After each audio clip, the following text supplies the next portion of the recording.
प्रेरणा कथा। देना तो सीखिए।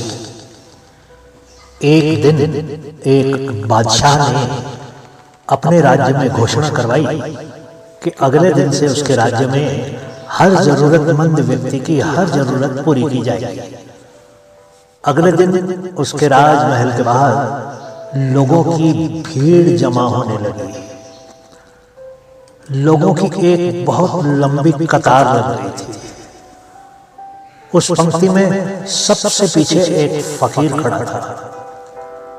तभी उस फकीर के पीछे एक व्यक्ति आकर खड़ा हो गया। उस फकीर ने उस व्यक्ति को अपना स्थान दे दिया और खुद फिर सबसे पीछे खड़ा हो गया।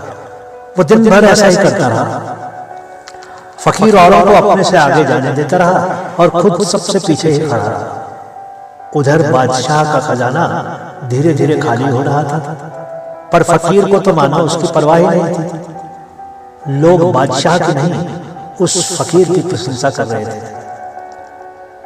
उस बादशाह ने अंत में उस फकीर से पूछ ही दिया, तुम ये क्या कर रहे हो? तुम सुबह से ही अपने पीछे खड़े लोगों को आगे जाने दे रहे हो और खुद अभी तक सबसे पीछे खड़े हो। फकीर ने मुस्कुराकर कहा, बादशाह सलामत, जो कुछ आप कर रहे हैं वही मैं भी कर रहा हूं। आपके पास लोगों को देने के लिए शाही खजाना है, पर मेरे पास औरों को देने के लिए मेरी बारी ही है और मैं हर बार अपनी बारी किसी और को दे देता हूं। बादशाह समझ गया कि वो कोई मामूली फकीर नहीं था। वो फकीर को सम्मानपूर्वक महल में ले गया और उनको सम्मान के साथ अपने महल में स्थान दे दिया। मित्रों, हम में से हर एक के पास औरों को देने के लिए कुछ न कुछ तो होता ही है। उदाहरण के लिए आप एक अस्पताल में चले जाइए, आपको बहुत से ऐसे मरीज मिल जाएंगे जिनकी देखभाल करने वाला कोई नहीं होता। आप उनके साथ बातें कर सकते हैं, उनको कुछ दे सकते हैं, उनकी लिखी चिट्ठी किसी तक पहुंचा सकते हैं। अपने आस पड़ोस में देखिएगा, आपको कोई न कोई बुजुर्ग ऐसा मिल ही जाएगा जिसको आपकी जरूरत होगी। आप उसके लिए बाजार से कुछ ला सकते हैं, कुछ समय उससे बातें कर सकते हैं। अपने आसपास देखिए तो सही।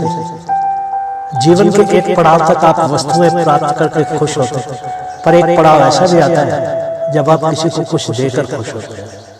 किसी को देने के लिए आपका बादशाह होना जरूरी नहीं है। आप फकीर होते हुए भी औरों को बहुत कुछ दे सकते हैं। आप किसी अनाथ बच्चे को मुस्कान दे सकते हैं, किसी बुजुर्ग के छोटे मोटे काम कर सकते हैं, अपने घर में अन्य सदस्यों की कुछ न कुछ मदद कर सकते हैं, किसी कमजोर का सहारा बन सकते हैं, किसी निराश व्यक्ति का उत्साह बढ़ा सकते हैं। आपके पास तो देने के लिए भंडार है। आप फकीरी में भी देते रह सकते हैं, बस देने की आदत डालिए तो सही। सुनने के लिए बहुत बहुत धन्यवाद।